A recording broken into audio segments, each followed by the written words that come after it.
whenever I think of great leaders in companies, I often think of a few people, one of them being the late Jack Welch, who passed last year I think it was in March of last year. So we're just over a year since his passing.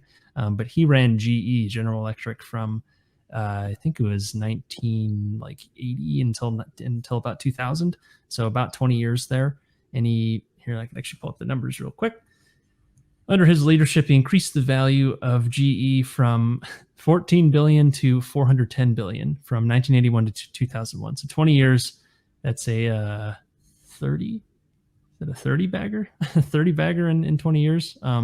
With an already big company, 14 billion is no joke, especially back in 1981. I don't know what that is in today's dollars. A joke. It's a joke now, but it wouldn't have been back then. Now that's an unprofitable IPO. Like no problem. That's not even a tenth of an IPO. But still, he's been dubbed like manager of the century. All these nicknames. Has some really great leadership products out there. I read one of his books actually when I was in college, and that's how I was introduced to him.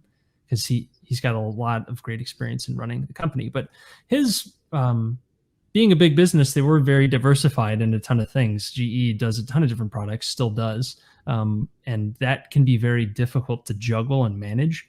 It's part of that sort of problem that Berkshire runs into, and many others. Once you get too big, it becomes very hard to produce outsized returns, because in order to move the needle, you need a big deal or many, many, many small deals. And that just can be very hard to manage. You need people to run it, and then you're losing your margin there. But Welch came in 81, and his big focus was on eliminating bureaucracy and running a lean machine, which is very difficult to do in a company the size of GE, even at the time, and especially now.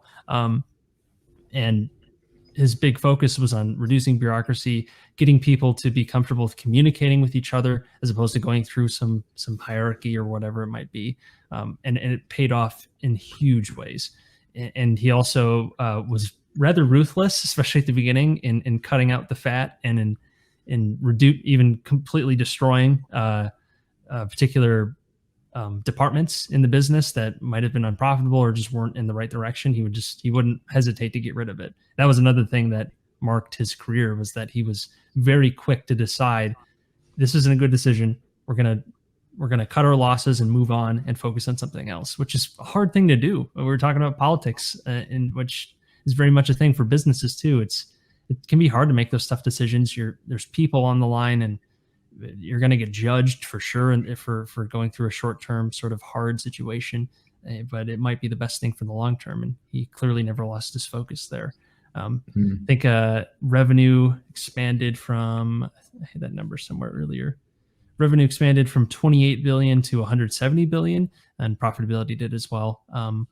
He did leave right at the peak of the tech bubble, so there might have been a little bit of extra valuation there at the end, but still definitely added tremendous value to GE through his efforts, and a lot of great ideas in there, but definitely more to the people focused. That just shows you that's what companies are. They're people first. And if you can't run people, best of luck to you running a business, because businesses are filled with people, and being able to move the pieces around and get people to perform at their highest is a hard thing to do.